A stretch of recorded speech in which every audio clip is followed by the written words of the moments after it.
Let's make my Canal quilt pattern that uses only a layer cake.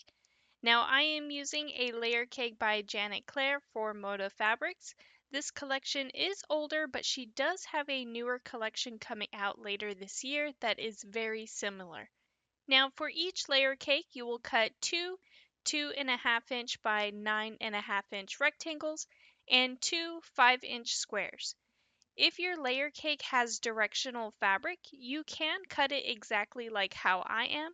That way all of your prints will go within the same direction. Otherwise, you can cut it however else you like, and there will only be very little waste. So all you have to do is repeat these steps to all 42 layer cake 10-inch squares. But once everything is cut, you'll just rotate your prints around and sew everything back together.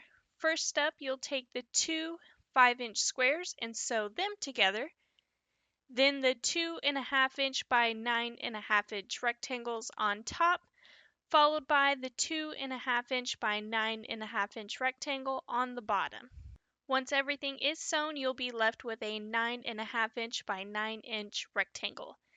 So you'll just repeat these steps until you've made a total of 42 quilt blocks.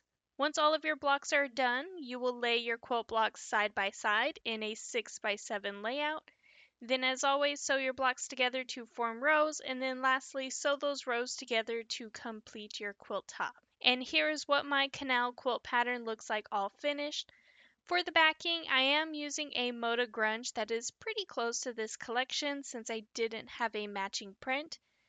Then as for the thread choice, I am going with Anchor by Glide Threads.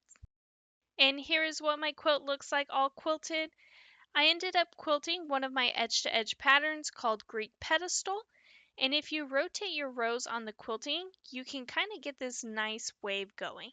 And one 42 count layer cake will yield you a 54-inch by 59.5-inch throw quilt that you will be able to whip up within a day. And if you want a bigger quilt, you can then use two layer cakes to form a 8x10 block layout, and you will yield a jumbo twin size quilt measuring 72 inches by 85 inches, just to give you a few more options. But I do hope you have enjoyed today's tutorial. If you could please take a moment to hit that like and subscribe button, hit the notification bell so you can be notified for your next amazing quilt project.